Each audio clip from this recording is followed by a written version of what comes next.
સાબરકાંઠા જિલ્લાથી મહત્વના સમાચાર આવી રહ્યા છે ત્યારે આપ જોઈ રહ્યા છો જીકે ટીવી ન્યૂઝના પળે સમાચાર। મિત્રો, અમારી ચેનલને લાઈક, શેર અને સબસ્ક્રાઇબ કરવાનું ભૂલતા નહીં, જેથી આવનારા સમાચાર આપની સમક્ષ આવી શકે। જોઈએ હવે સાબરકાંઠાના મુખ્ય સમાચાર। પ્રાથમિક શાળાઓમાં વરસાદ માટે રામધૂન યોજાઈ હતી। પ્રાથમિક શિક્ષણ સંઘ દ્વારા વરસાદ આવે અને ખેડૂતોના પાકને રક્ષણ મળે તે માટે પ્રાર્થના કરાઈ હતી। મેઘરાજાને મનાવવા બાળકોએ પ્રાર્થના દરમિયાન રામધૂન યોજી હતી। રામધૂનમાં બાળકો સહિત શિક્ષકો પણ જોડાયા હતા। જલ્દી વરસાદ આવે અને ખેડૂતોના પાકને નુકસાન ન થાય તે માટે પ્રાર્થના કરવામાં આવી હતી। પ્રાથમિક શાળાઓમાં વરસાદ માટે રામધૂન યોજાઈ। પ્રાથમિક શિક્ષક દ્વારા વરસાદ આવે અને ખેડૂતોના પાકને રક્ષણ મળે તે માટે પ્રાર્થના કરાઈ। મેઘરાજાને મનાવવા બાળકોએ પ્રાર્થના દરમિયાન રામધૂન પણ યોજી હતી। રામધૂનમાં બાળકો સહિત શિક્ષકો જોડાયા હતા। જલ્દી વરસાદ આવે અને ખેડૂતોના પાકને નુકસાન ન થાય તે માટે પ્રાર્થના કરવામાં આવી હતી। સાબરકાંઠા જિલ્લાથી મહત્વના સમાચાર આવી રહ્યા છે ત્યારે આપ જોઈ રહ્યા છો જીકે ટીવી ન્યૂઝના પળે સમાચાર। મિત્રો, અમારી ચેનલને લાઈક, શેર અને સબસ્ક્રાઇબ કરવાનું ભૂલતા નહીં, જેથી આવનારા સમાચાર આપની સમક્ષ આવી શકે। જોઈએ હવે સાબરકાંઠાના મુખ્ય સમાચાર। પ્રાથમિક શાળાઓમાં વરસાદ માટે રામધૂન યોજાઈ હતી। પ્રાથમિક શિક્ષણ સંઘ દ્વારા વરસાદ આવે અને ખેડૂતોના પાકને રક્ષણ મળે તે માટે પ્રાર્થના કરાઈ હતી। મેઘરાજાને મનાવવા બાળકોએ પ્રાર્થના દરમિયાન રામધૂન યોજી હતી। રામધૂનમાં બાળકો સહિત શિક્ષકો પણ જોડાયા હતા। જલ્દી વરસાદ આવે અને ખેડૂતોના પાકને નુકસાન ન થાય તે માટે પ્રાર્થના કરવામાં આવી હતી। પ્રાથમિક શાળાઓમાં વરસાદ માટે રામધૂન યોજાઈ। પ્રાથમિક શિક્ષક દ્વારા વરસાદ આવે અને ખેડૂતોના પાકને રક્ષણ મળે તે માટે પ્રાર્થના કરાઈ। મેઘરાજાને મનાવવા બાળકોએ પ્રાર્થના દરમિયાન રામધૂન પણ યોજી હતી। રામધૂનમાં બાળકો સહિત શિક્ષકો જોડાયા હતા।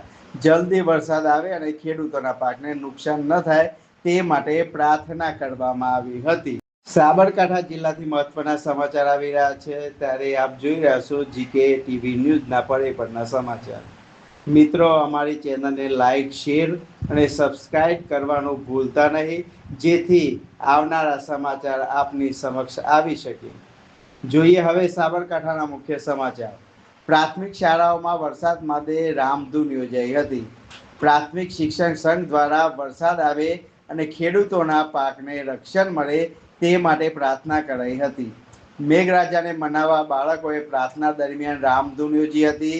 રામધૂનમાં બાળકો સહિત શિક્ષકો પણ જોડાયા હતા। જલ્દી વરસાદ આવે અને ખેડૂતોના પાકને નુકસાન ન થાય તે માટે પ્રાર્થના કરવામાં આવી હતી। પ્રાથમિક શાળાઓમાં વરસાદ માટે રામધૂન યોજાઈ। પ્રાથમિક શિક્ષક દ્વારા વરસાદ આવે અને ખેડૂતોના પાકને રક્ષણ મળે તે માટે પ્રાર્થના કરાઈ। મેઘરાજાને મનાવવા બાળકોએ પ્રાર્થના દરમિયાન રામધૂન પણ યોજી હતી। રામધૂનમાં બાળકો સહિત શિક્ષકો જોડાયા હતા। જલ્દી વરસાદ આવે અને ખેડૂતોના પાકને નુકસાન ન થાય તે માટે પ્રાર્થના કરવામાં આવી હતી। સાબરકાંઠા જિલ્લાથી મહત્વના સમાચાર આવી રહ્યા છે ત્યારે આપ જોઈ રહ્યા છો જીકે ટીવી ન્યૂઝના પળે સમાચાર।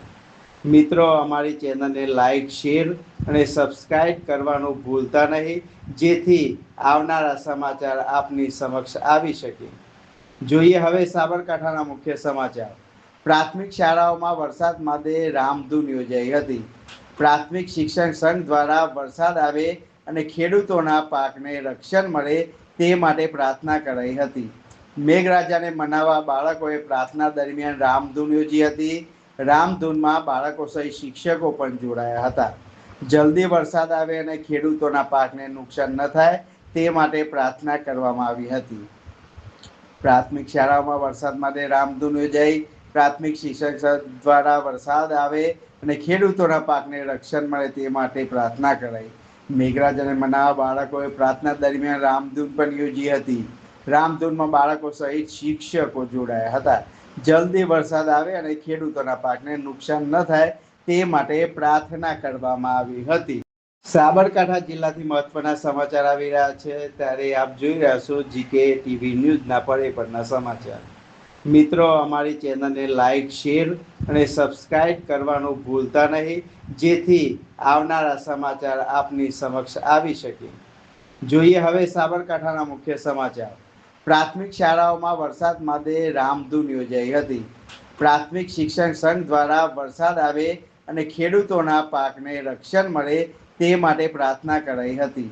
મેઘરાજાને મનાવવા બાળકોએ પ્રાર્થના દરમિયાન રામધૂન યોજી હતી. રામધૂનમાં બાળકો સહિત શિક્ષકો પણ જોડાયા હતા. જલ્દી વરસાદ આવે અને ખેડૂતોના પાકને નુકસાન ન થાય તે માટે પ્રાર્થના કરવામાં આવી હતી. પ્રાથમિક શાળાઓમાં વરસાદ માટે રામધૂન યોજાઈ. પ્રાથમિક શિક્ષક દ્વારા વરસાદ આવે અને ખેડૂતોના પાકને રક્ષણ મળે તે માટે પ્રાર્થના કરાઈ. મેઘરાજાને મનાવવા બાળકોએ પ્રાર્થના દરમિયાન રામધૂન પણ